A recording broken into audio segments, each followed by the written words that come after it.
Hola, hola José. Hola, ¿puedes escucharme?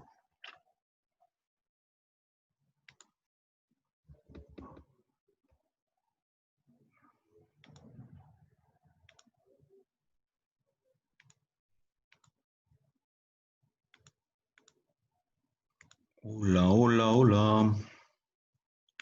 Hola Inge, Hola, ¿qué tal? Vamos a iniciar. Le voy a poner a grabar. ¿Dónde está? Sí, ya está. Eh, Vamos a arrancar. Bueno, los compañeros que no están van a poder ver la grabación hasta la parte que no están presentes. Eh, para concluir con el programa, tenemos que ver el tema de cálculo de fallas. Y he decidido mostrarles cómo se hace el cálculo de fallas con el software Dixieland, porque es una forma de hacer el cálculo sin, de manera moderna, digamos, ¿no? O sea, así se hace actualmente. Ya un poco se ha dejado de lado el calcular manualmente. Entonces, les he compartido en el grupo de WhatsApp un link. Con ese link van a llegar a esta página que estoy mostrando. No sé si se puede ver. Son unos archivos de OneDrive. ¿Se ve? ¿Ahora se ve en pantalla? sí Inge, Listo. Entonces van a ver esto. Aquí sí Inge, está el crack y está el instalador, ¿no? Dentro del instalador está el que corresponde a 64 bits y lo van a poder descargar, ¿no? Es grandecito. Tengan paciencia, pueden usar tal vez Wi-Fi, no sé, o uno que lo descargue y que les copie si es que pueden encontrarse ustedes. En ese link está el software. Si necesitasen para 32 bits, escríbanme, lo voy a subir aquí mismo. Tiene un tamaño parecido, ¿no? Pero bueno, si alguien necesita para una máquina antigua, tal vez me dicen, lo voy a subir.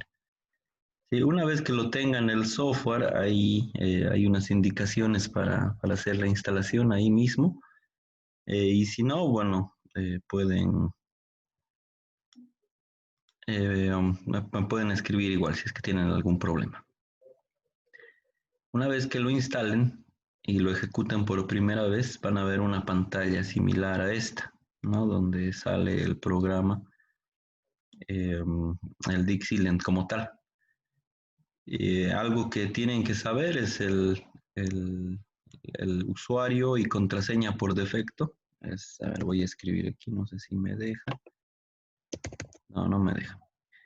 En el chat les voy a mandar. Es administrator, escrito textual es administrator y la contraseña también es administrator. Cuando entren por primera vez les va a salir una pantallita, esta les va a salir, donde les propone, ¿no? Ejemplos de aplicación, ejemplos adicionales. Estos son los que vamos a ver, no nos va a alcanzar el tiempo si nos ponemos a hacer el modelo hoy. A la siguiente clase yo creo que podríamos hacerlo si es que la entrega de notas nos lo permite. Para no distraernos con eso, vamos a usar un modelo que ya está hecho como a manera de ejemplo en el software y va a ser este. En la pestaña ejemplos adicionales, vamos a utilizar para la clase de hoy el sistema IEEE de 9 barras, ¿no? Selecciono ahí en 9 bus system y le hago clic en la carpetita, en abrir, ¿no? Una vez que cargó, lo puedo cerrar, ya no es necesario tenerlo abierto. Entonces con la ruedita del mouse me va desplazando hacia arriba y hacia abajo, ¿no? Para alejarlo, puedo usar el botón de zoom, donde voy a ver el sistema completo. Y ya está. Como les digo, no vamos a entrar al tema de cómo cargar los datos de los elementos, pero le vamos a dar ahora un pantallazo bien rapidito. Para editar cualquiera de los elementos, basta con hacer doble clic en él y se despliega un menú de características del modelo. Los datos básicos para cualquier componente son su nombre, el tipo de elemento y el terminal al que está conectado. Básicamente esos tres son los que se muestran siempre en datos básicos.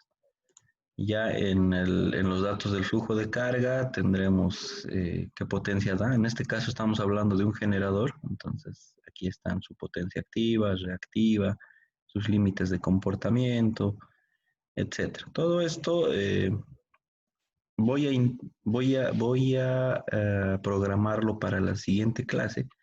Tal vez quede fuera de la calificación y todo eso, no importa, pero vamos a verlo a detalle en una siguiente clase, ¿no? Como les digo, ahora es solamente un vistazo. Entonces, en un generador necesitamos datos básicos, datos de desempeño para un flujo de carga y datos de cortocircuito, ¿no? Si es que tenemos regulación de voltaje, con qué margen de regulación está.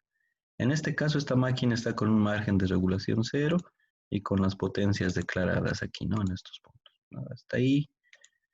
Hasta ahí, digamos, los del generador. Un transformador tiene otras características. Está el nivel de voltajes a los que trabaja, está qué tipo de conexión tiene, ¿no? Eso se ve aquí en datos básicos, en el tipo de transformador, ¿no?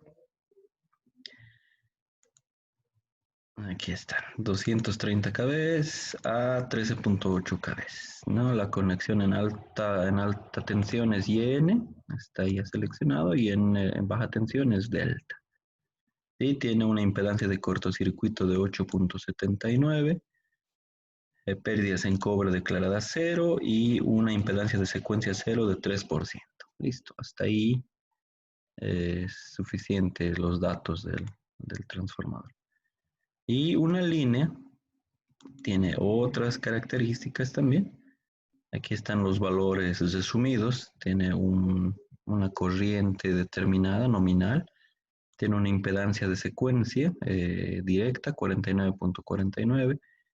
¿Se acuerdan que hablábamos en protección de distancia de un ángulo característico de la línea? Es este, ¿no? El ángulo de la impedancia es 79.5 grados. Su resistencia total es 8.99 ohmios, la reactancia total 48.66 ohmios.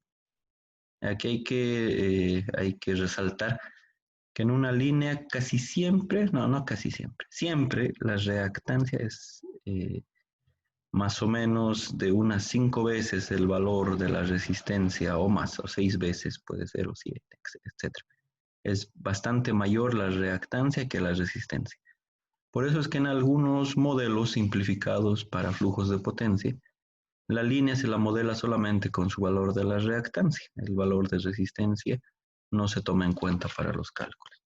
Y los resultados que se obtienen así son bastante similares a los reales. Este modelo declara que esa línea tiene una longitud de 1 kilómetro, entonces no hay problema. Entonces ya hemos visto generador, transformador, línea. Estas líneas gruesas son las barras. Aquí representaría una subestación, básicamente, esa barra. Y también se pueden poner cargas en el modelo, esta flechita, es load. Y en una carga lo más importante es cuánta potencia significa esa carga en términos de potencia activa y reactiva. Y si esa carga es balanceada, ¿no? Es lo más relevante de una carga.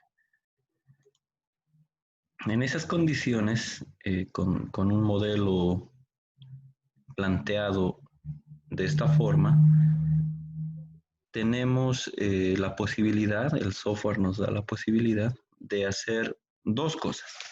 Lo más importante y lo que ustedes ya han debido calcular de repente en sistemas de potencia son los flujos de potencia, ¿no? Calcular un flujo de potencia cuando todo está modelado con los valores adecuados se hace fácilmente con este software, haciendo la topología de la red y pegándole a este botoncito negro con varias flechas. Es Calculate Load Flow, calcular el flujo de potencia. Le pego ahí y selecciono qué tipo de flujo de potencia quiero hacer. Podemos hacer un flujo AC de secuencia positiva, con carga balanceada. Este es el tipo de flujo de carga más común. El flujo DC es el que les decía que se hace solamente tomando las reactancias de la línea y vamos a ver que los valores son aproximados. Ahorita vamos a hacer un flujo en corriente alterna, balanceado y con valores de secuencia positiva. Le damos simplemente ejecutar y ya me calculó todos los flujos de potencia. Una característica de este software es que puedo yo programar una escala de colores de acuerdo al nivel de voltaje de las barras. De modo que con algún tipo de color me marca si el voltaje está cerca del nominal o si se está alejando, o sea, si hay mucha caída de voltaje.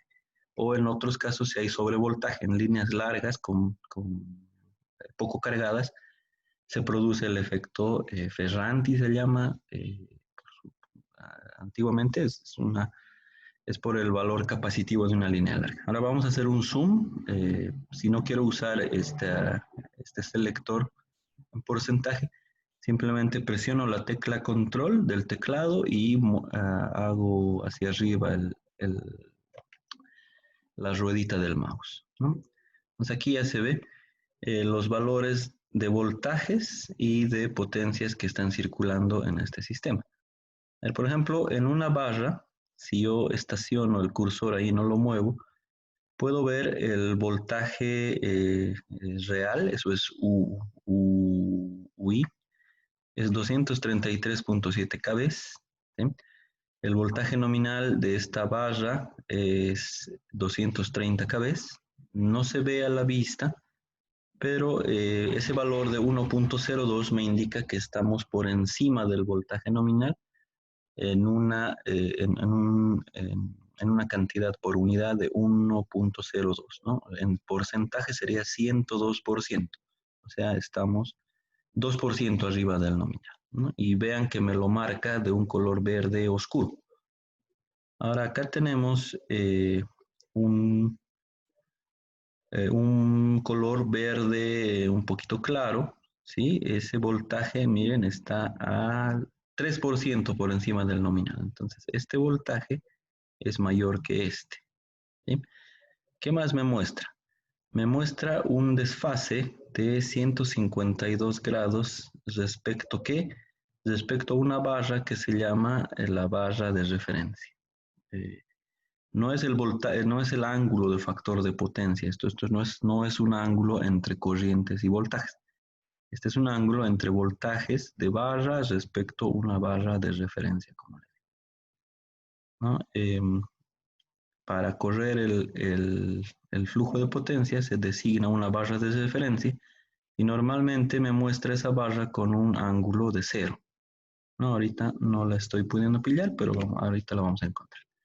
Sí, entonces, estos recuadros que aparecen al lado de cada barra me dan la información del voltaje en kV, el voltaje por unidad y el desfase del voltaje de barra respecto al voltaje de referencia.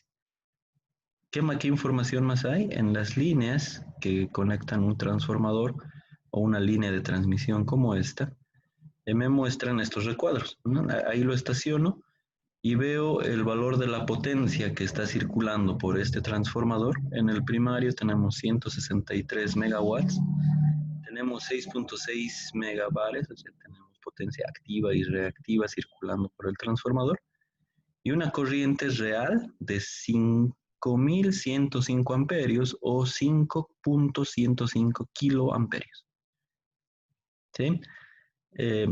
Al estar unido, o sea, este sería la potencia que entrega este generador está entregando en este momento 163 megas, es un generador bastante grande, está entregando 6.6 megavolts amperes reactivos de potencia reactiva y una corriente de 5.105 amperios, ¿no? Entonces, esta corriente que entra es igual a la corriente que sale porque aquí no hay carga, ¿no? Entonces se mantiene la ley de conservación de corriente.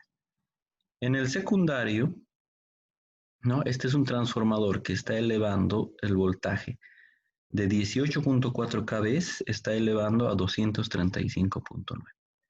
¿no? La potencia que está entregando, que está circulando a través del transformador, es la misma potencia de entrada, ¿sí? 163 megas, pero la potencia reactiva es 9.2 megabares, ¿no? Aquí tenemos 6.6 megabares y una corriente ahora de 0.4 kiloamperios, o sea, 400 amperios.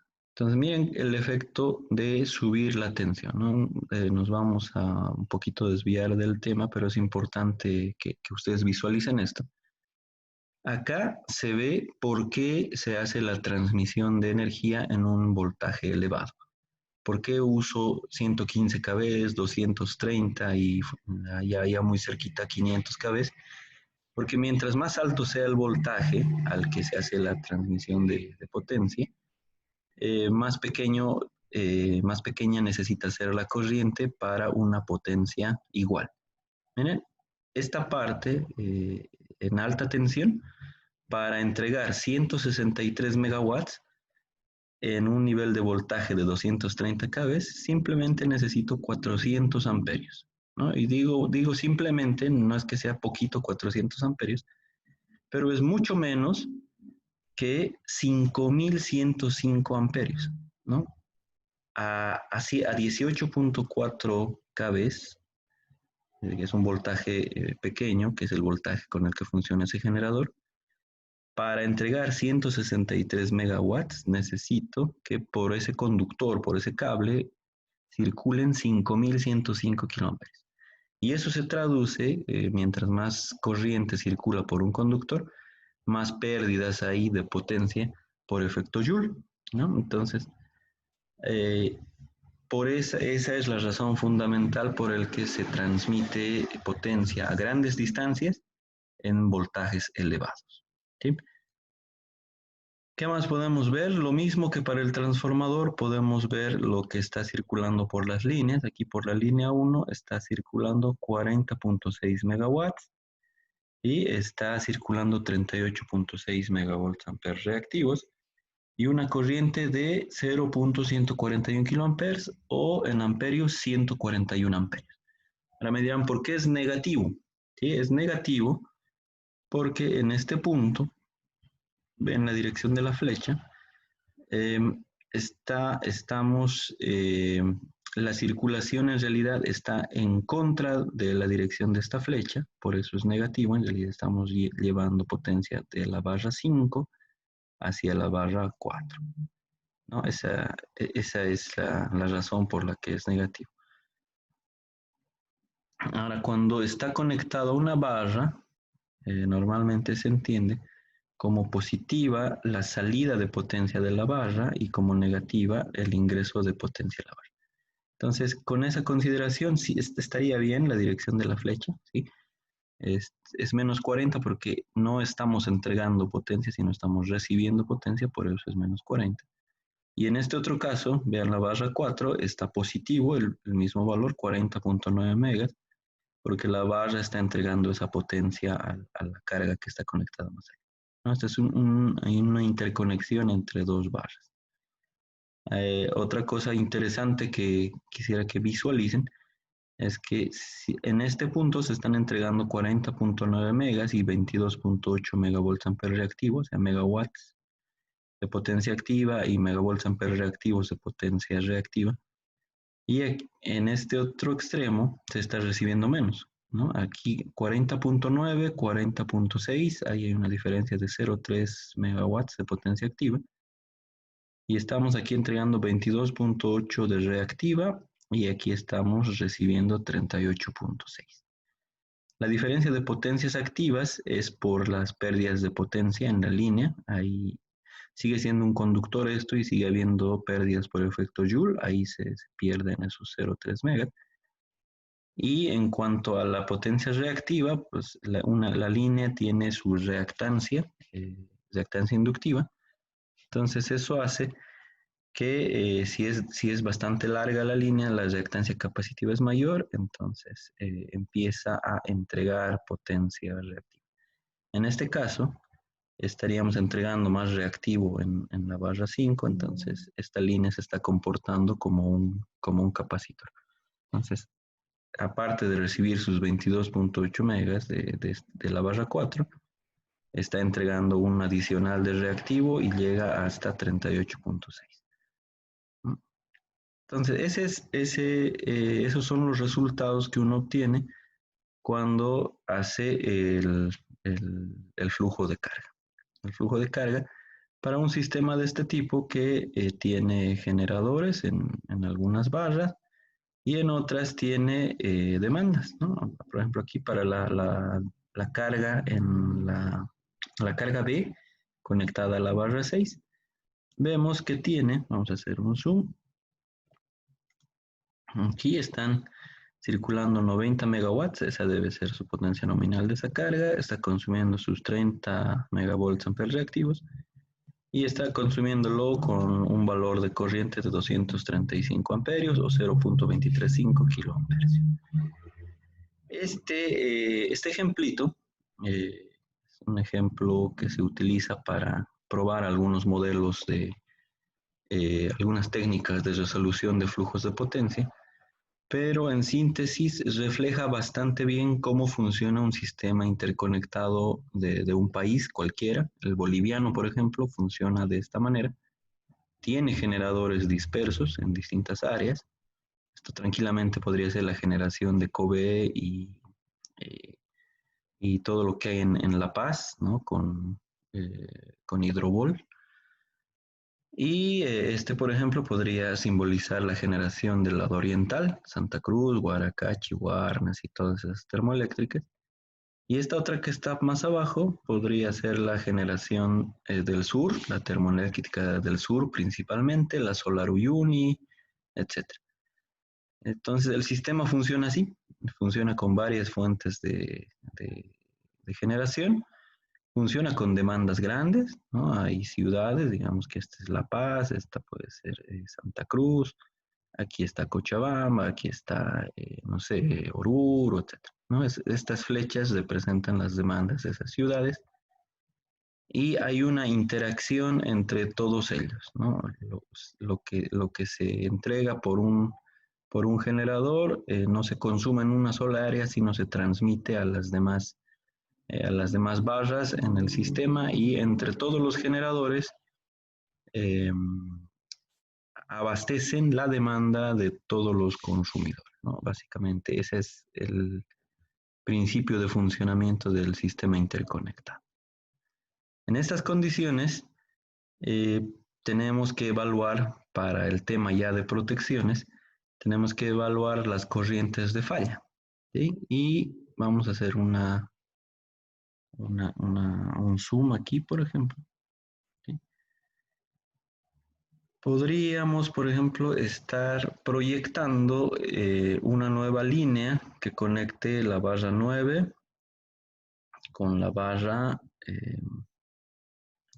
con la barra 4, ¿no? Estaríamos hablando de poner una línea que va de aquí a aquí. ¿Para qué? Puede ser porque estas líneas de transmisión ya están sobrecargadas, ya están por encima de su límite técnico o térmico, entonces hay que reforzar esa transmisión. No, puede que aquí haya crecido mucho la demanda, entonces necesitamos dar una fuente de conexión adicional. Entonces, en esas condiciones tenemos que saber qué niveles de cortocircuito tenemos en determinadas barras. Eso es lo fundamental.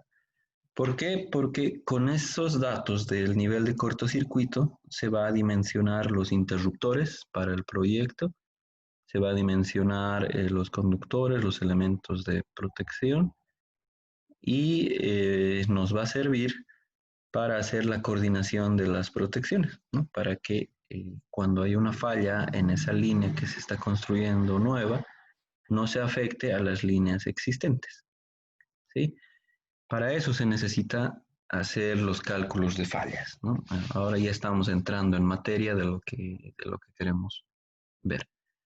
Entonces, hemos verificado, corriendo un flujo de potencias con este sistema de ejemplo, que funciona, ¿no? Que tiene todos los valores declarados correctamente.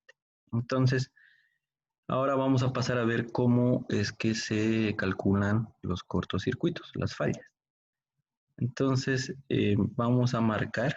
¿Cómo se hace? Marco una barra cualquiera, em, pico el clic derecho del mouse y selecciono la opción calcular. Y selecciono short circuit, que es cortocircuito. ¿No? Esta es la manera más manual, como les digo, esta es la manera de calcular de manera puntual, una única falla en una única barra. ¿Sí? Ahora aquí sale se despliega este menú que están viendo en pantalla y acá veo varios métodos de cálculo de falla.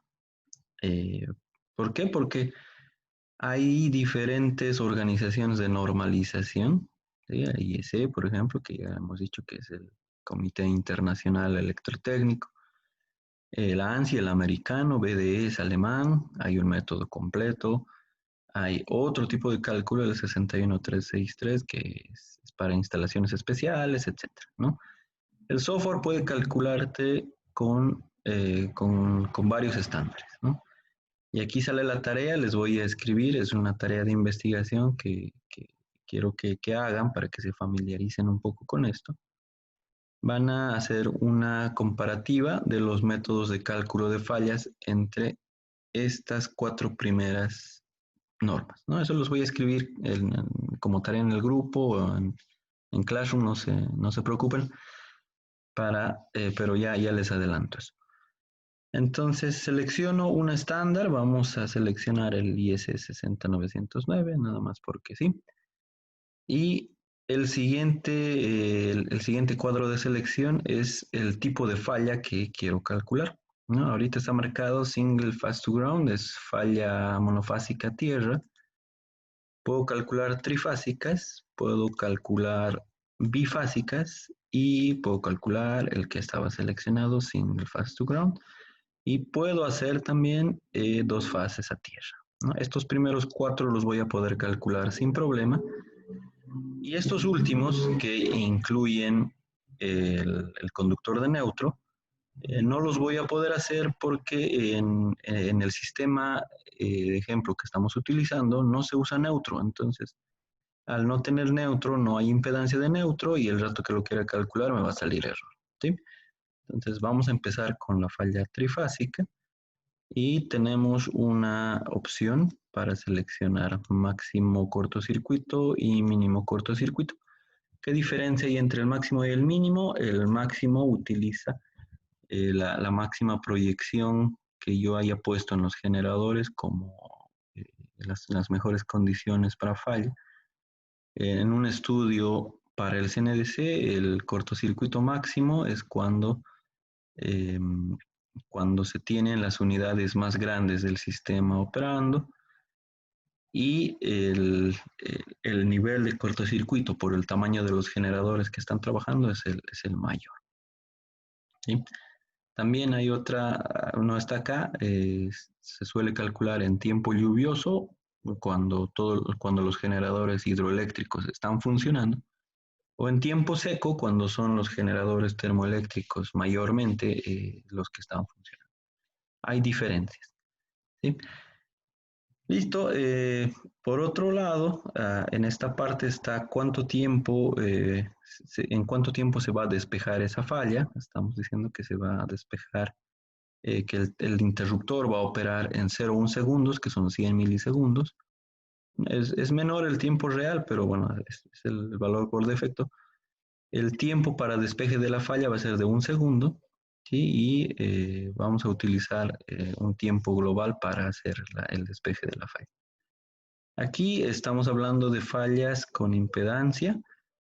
Una falla mínima generalmente considera una impedancia de falla, ¿no? Para este ejemplo lo vamos a dejar en 0. Quiere decir que va a ser un cortocircuito trifásico franco, sin impedancia, y vamos a ver qué valores de corriente nos dan. ¿Sí? la localización de la falla, yo le di clic derecho en una barra, en la barra que escogí. Sin embargo, yo le puedo cambiar aquí para que me calcule en todas las barras, ¿no? No vamos a hacer eso ahora, vamos a usar solamente donde yo le dije. ¿Por qué? Porque estamos considerando que estamos proyectando una ampliación o una modificación en esa barra, ¿no? Que nosotros habíamos seleccionado la barra 4. ¿Sí? Y nada más. Y luego le pongo a ejecutar. Ahora, la norma, miren, es la publicada del 2001, pero puedo yo calcularlo con la anterior, con la de 1990. Esto ya son peculiaridades del software en sí. Normalmente se utiliza la última versión porque es la actualizada, pero para algún caso de comparativa o el cliente lo exige así, se puede usar un estándar anterior. ¿No? Lo vamos a dejar en 2001, no hay problema, y le damos a ejecutar. ¿Sí? Ya hizo los cálculos y miren ahora la diferencia. Hace rato en estos recuadros veíamos los flujos de potencia, decía valores de potencia activa en megawatts, decía valores de potencia reactiva y una corriente. Ahora tenemos otro tipo de información. Esta flechita, ¿no? Es como un rayito que aparece, es donde se aplicó el cortocircuito, ¿no? Entonces en la barra 4 ahí lo seleccionamos y si yo me estaciono en el recuadro o lo amplío, que es básicamente lo mismo, me muestra ese valor, esos tres valores en realidad, ¿no? El SKSS, que es la potencia subtransitoria del cortocircuito, que alcanza un valor de 1103.3 MVA, una corriente subtransitoria de 2770 kA y un valor pico de 7061 kA. Son niveles de corriente bastante elevados. Sí, es un cortocircuito muy fuerte, porque tenemos justo al lado una fuente de generación, ¿no? Entonces, algo importante, además, es que esta potencia de cortocircuito está siendo aportada por este camino, el generador, el transformador y lo que va a barra, está siendo aportada por este otro generador a través de esta línea, esta barra, etcétera, todo lo que llega por ahí.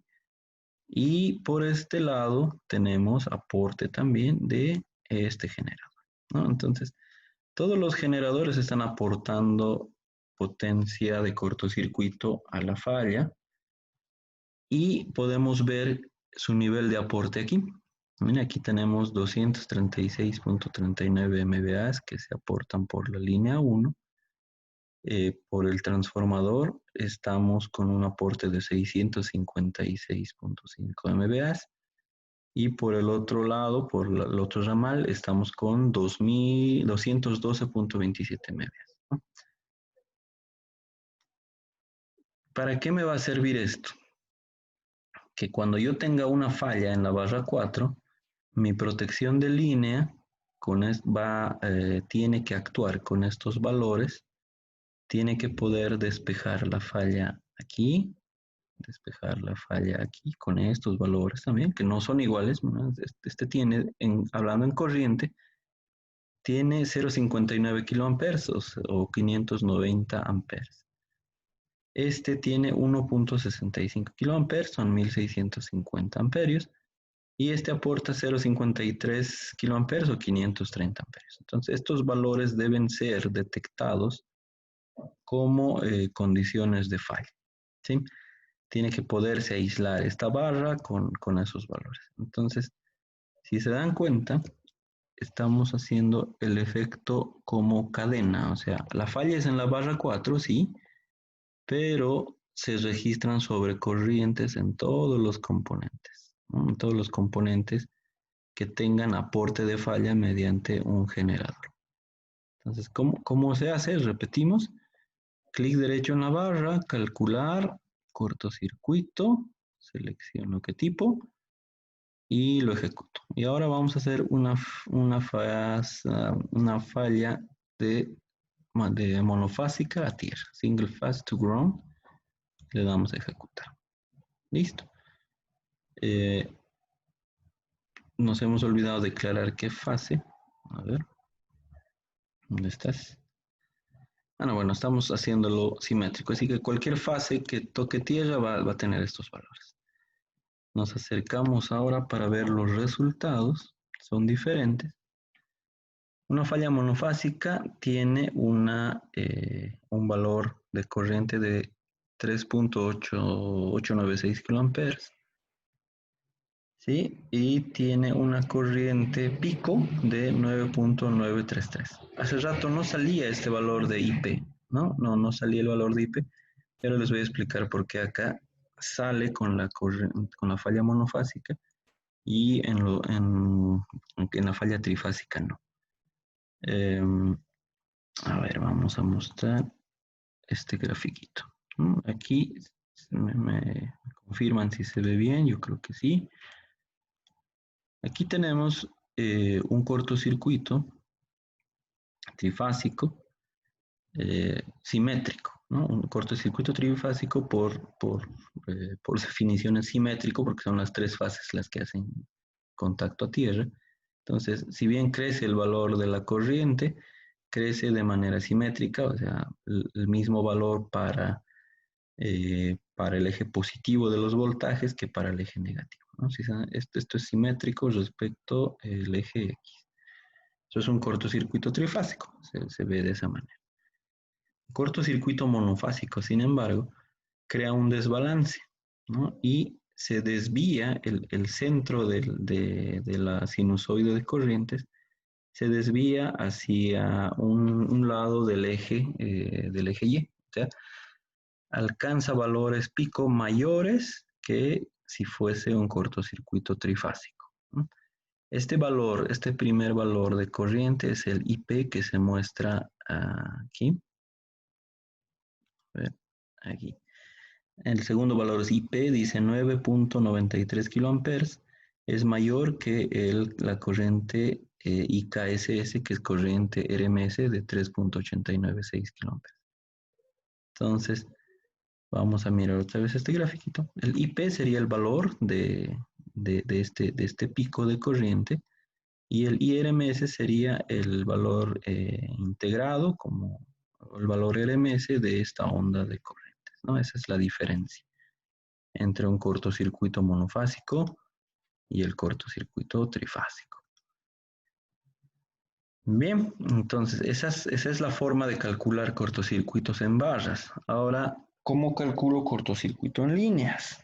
¿No? Porque si estoy retomando la idea que les decía, si estoy queriendo hacer una nueva línea, ¿no? Digamos que esta ya es la línea proyectada, entonces tengo que calcular fallas dentro de la línea, ¿no? Entonces, lo que hice fue lo siguiente, selecciono la línea, hago clic derecho en la línea y otra vez elijo calcular, calculo cortocircuito, elijo qué tipo de cortocircuito, que se quede en simple fase a tierra. Y ahora la diferencia está aquí abajo. Miren, como he seleccionado una línea y ya no es una barra, me permite poner el porcentaje de la longitud de la línea.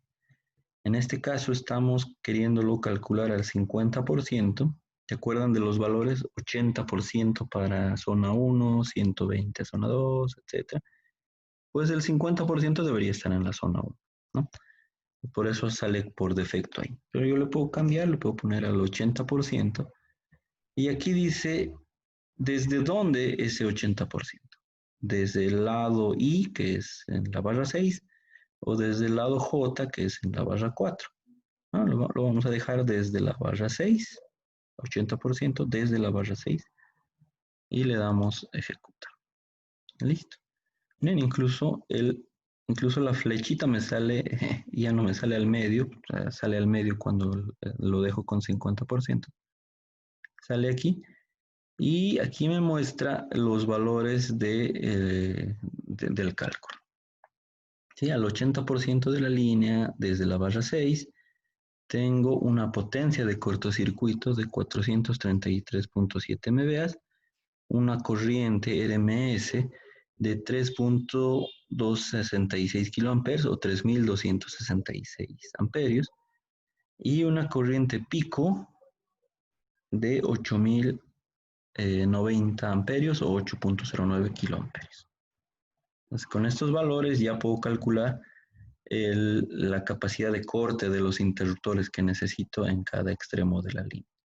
Que tienen que poder cortar esa corriente que estoy proyectando mínimamente, obviamente voy a sobredimensionar, pero mínimamente tienen que poder cortar ese valor de corriente, ¿no? ¿Cuál valor? El valor de pico, ¿no? 8.09 kiloamperes, ¿no? 8.090 kiloamperes. ¿Sí? Y si estuviese haciendo cálculos para un transformador, también lo selecciono, le doy clic derecho y le doy calcular.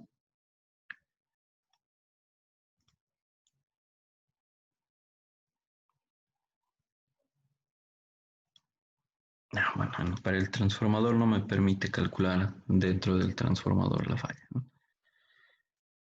Las fallas se calculan en barras y en líneas para, para hacer para el dimensionamiento de las protecciones. El transformador no me permite porque esta distancia es corta, es la conexión del secundario con el primario, entonces esto no tiene una longitud adecuada. Lo que sí puedo considerar para el transformador es el cortocircuito en la barra de alta. Esta sería la barra de alta para este transformador. Y ahí vamos a ver cuánto circula por el transformador. Calculamos el cortocircuito monofásico ahí. Ya se calculó. Sí, aquí están los valores y aquí puedo ver las corrientes que van a circular por el transformador. Cuando hay un cortocircuito en la barra de alta de ese transformador, por el bobinado de este transformador van a circular el valor pico de 6.970 amperios. Y si hay cortocircuito en la barra de media tensión, ¿sí? Lo calculo de la misma manera. Y aquí vemos que van a circular 0.58 kiloamperes o 580 amperios. Por el bobinado de alta, por el bobinado de baja van a circular 9.410 amperios con un valor pico de 24.270 amperios. Bueno, y el generador tiene su aporte mucho más grande, ¿no? Son 126.690 amperios. Es un valor extremadamente alto. Es uno de los peores cortocircuitos que pueden ocurrir en bornes del generador. Eso ya les había comentado cuando estábamos viendo protección de generadores. Bien, hasta aquí estamos con el software.